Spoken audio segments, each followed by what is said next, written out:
Evet, Helsinki'ye geldik. Uçağımızdan indik. Direkt havaalanının altında bir tane metro hattı var. Onunla şehir merkezine kadar ulaşabiliyorsunuz. Zaten buradaki hatlar çok gelişmiş. Geldik. Şimdi Helsinki'yi gezeceğiz. Christmas zamanı olduğu için Christmas market var. Önce buraya geliyoruz çünkü akşama doğru kapanabiliyor. Şu an aslında saat 4 ama hava bayağı karanlık. O yüzden her şey böyle hızlı yapıp turumuzu tamamlayacağız.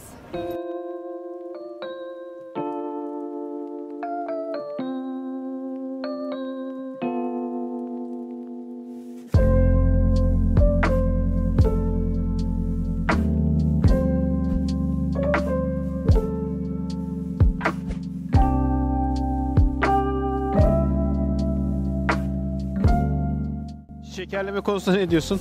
Güzel. Yedik, iyi geldi. Vücuda enerji. Bedava ve ekstra bir gıda.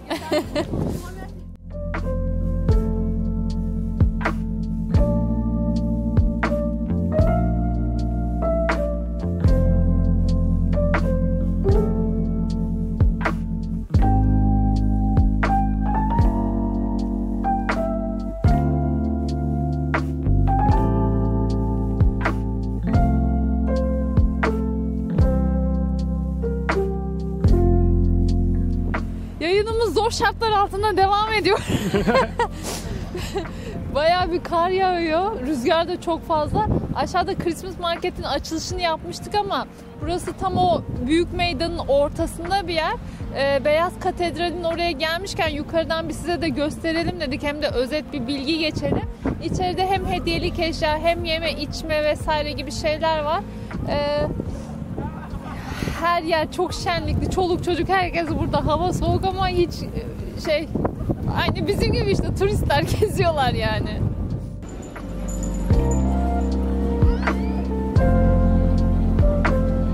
Beyaz Katedral Helsinki'de görülmesi gereken zaten çok fazla bir tarihi yapısı olmadığı için onlardan bir tanesi. Ama bizim bütün Avrupa seyahatini de burayı da genel olarak Hristiyanlık aleminde referans alırsak burası gerçekten farklı bir katedral. Çünkü hiçbir şey yok. Yani sadelikle özdeşleşmiş bir katedral. Biz şu an içine giremedik çünkü içeride şu anda bir ayin gibi bir şey var. Ama sanırım 4.30 civarında bitiyor. Evet, şu an saat daha 4. O ayin biterse içeri girebilirsek detay görüntüleri vereceğim. Eğer detay görüntüleri içeri giremezsek stok görüntülerden göstererekten sizlere göstermeye çalışacağım.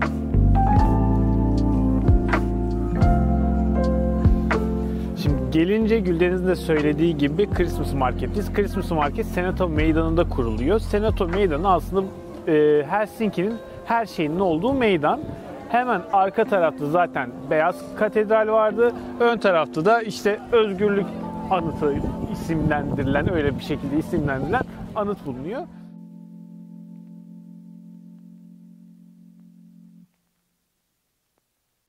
Şimdi Finlandiya'ya geldiğiniz zaman havalimanından merkeze gitmek istediğiniz zaman tren 4.1 euro tek yönlük bilet. Ama isterseniz orada 11 euroya bütün gün geçerli tüm bölgelere gidebileceğiniz tren mevcut.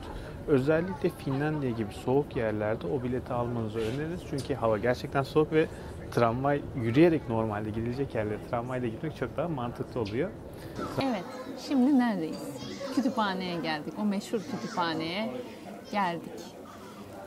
Bayağı bir dolaştık. Şimdi bir çay kahve aldık. Oturduk. Oturmuşken de size burayı anlatalım dedik. Gerçekten baktığımızda, gördüğümüzde bizi etkilemişti. Geldiğimizde daha da etkilendik. Burada neler var anlatalım şimdi kısaca.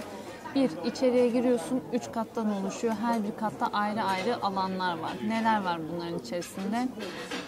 Çocuklar için, bebekler için bir alan var. Aileler burada çocuklarıyla ve bebekleriyle vakit geçirebiliyor. Bir çocuk kütüphanesi var. Ondan sonra bir müzik atölyesi var. Stüdyo var. Müzik stüdyosu var. Hani kütüphane kısmını zaten geçiyorum. Farklı kitapların olduğu alanlar var ve onları okuyabileceğiniz alanlar var. Sosyalleşebileceğiniz alanlar var. Arkadaşlarınızla oturup hatta aileler çocuklarıyla ödev yaptıkları bir alan var. Yani orası biraz daha hani sesli vesaire bir alan. Öyle düşünebilirsiniz. İşte burası gibi böyle bir çay kahve alanı var.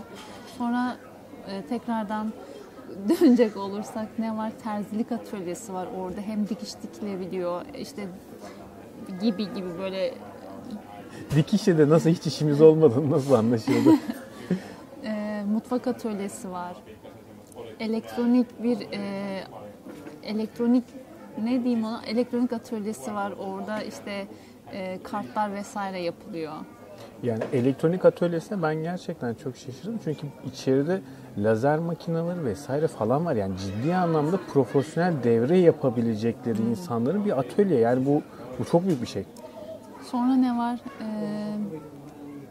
Şey var. Ne var? Foto stüdyosu. Baskı alanı var. 3 boyutlu baskı alabiliyorsunuz. Farklı.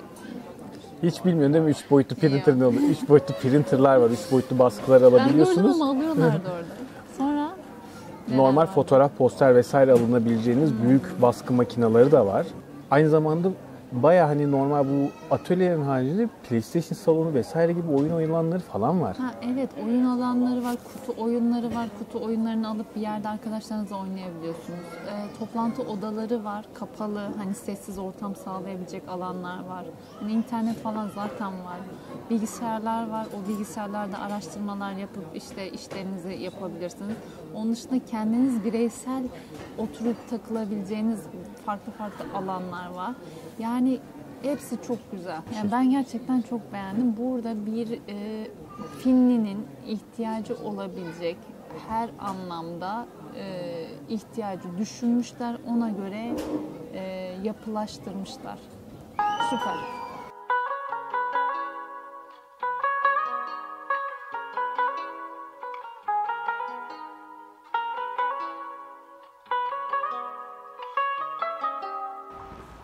Helsinki'ye geldiğiniz zaman görülmesi gereken yerler listesinde arkada bulunan Fin Ortodoks Kilisesi bulunmakta. Bu bina Finlandiya'nın Rusya egemenliği altında olduğu dönemde Ruslar tarafından yapılmış bir kilise ve bir dönemin en yüksek Ortodoks kiliselerinden bir tanesi.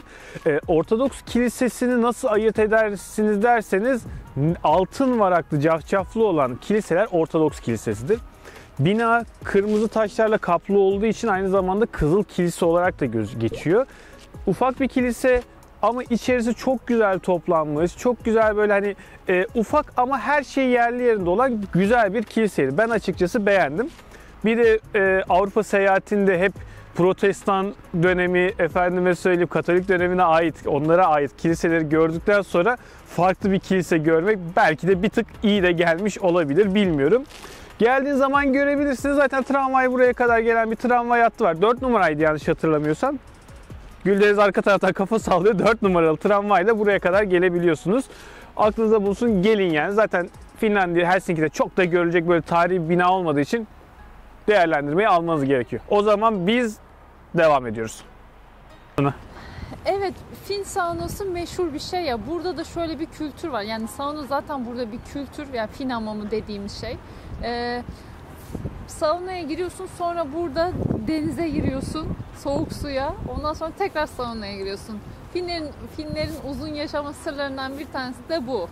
Çünkü bir insan kendisi bunu yapıyorsa o insandan korkmak lazım. Ama çok eğlenceli duruyor ya. Evet. Ben mayamı getirdim. Yani yapma fikrim var. Şu an için yok. Belki Rovaniemi de yaparım diye düşünüyorum. Bakalım. Bakalım ya, ben de bu kadar soğuk olacağını düşünmüyordum. Yaparız diye düşünüyordum ama. Bu arada katım ya. Yani gerçekten yaparım diye düşünüyordum buraya gelene kadar ama şu an birazcık şeydeyim, öyle çok muallaktayım, bilemedim. Hadi videonun bu bölümünü durdur, elim dondu. Burası da bu kadar işte. Burası aynı zamanda Tallinn'den buraya gelen kruz gemilerinde yanaştığı yer. Buradan dediğim gibi yarım saat 40 dakikalık mesafede gidilip görülmesi gereken birkaç tane ada var. İsimlerin altına yazıyorum. Bizim şu anda hiç öyle bir hevesimiz yok. Birincisi hava çok soğuk, ikincisi çok da zamanımız yok ama sıcak bir dönemde, daha düzgün bir dönemde geldiğiniz zaman kesinlikle görülmesi gereken yerlerden fotoğraflarını gördüm. Gerçekten çok güzeldi. İmkanınız varsa siz kesinlikle gelin.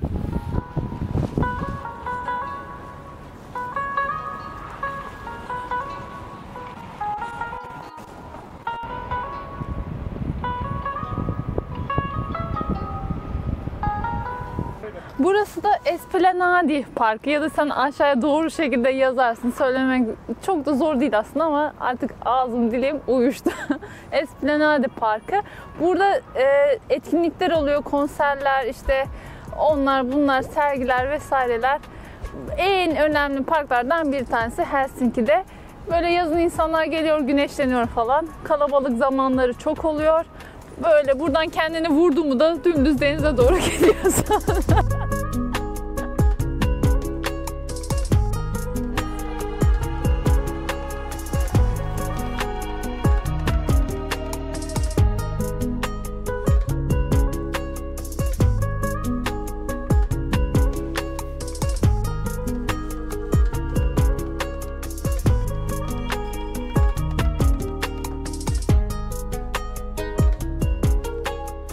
Old Market Hall'e geldik.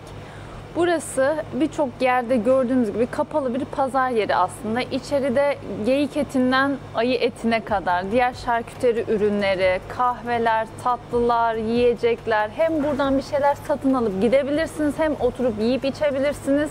Bu birçok şehirde var zaten. Burası da Finlandiya'da, Helsinki'de en önemli yerlerden bir tanesi. Geldiğiniz zaman uğramayı unutmayın.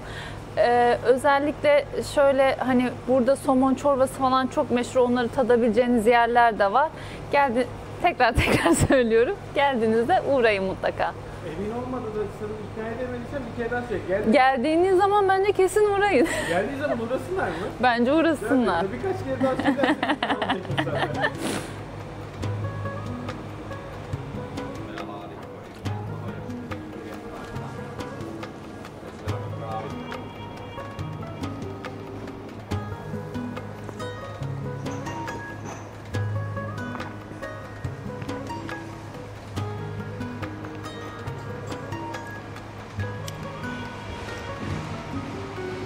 Güzel.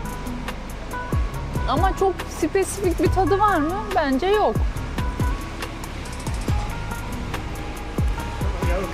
Kalmış birazcık. 4 euronun hakkını vereyim.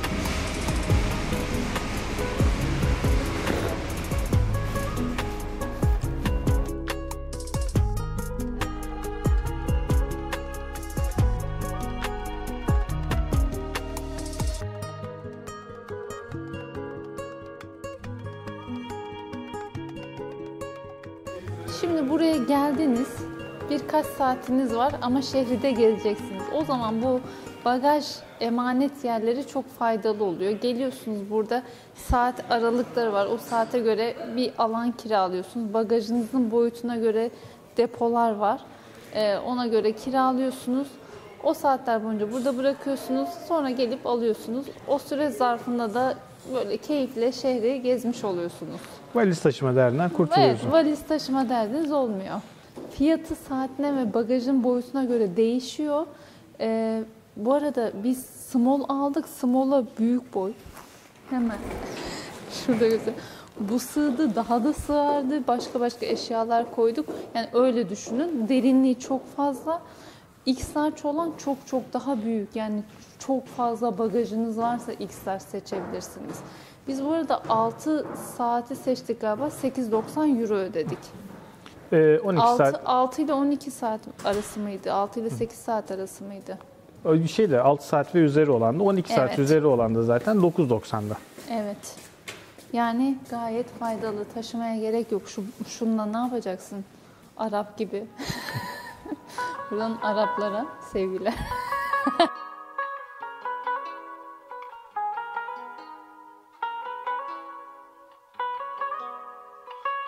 Şimdi bu seyahatimizdeki asıl amacımız bizim Rovaniemi'ye gitmek. Kuzey ışıklarını görmek için gidiyoruz aslında. İnşallah görürüz. Helsinki bizim ilk durağımızdı. Gelmişken vaktimiz olduğu için biraz bir gezelim dedik. Burası da Rovaniemi'ye giden tren istasyonu.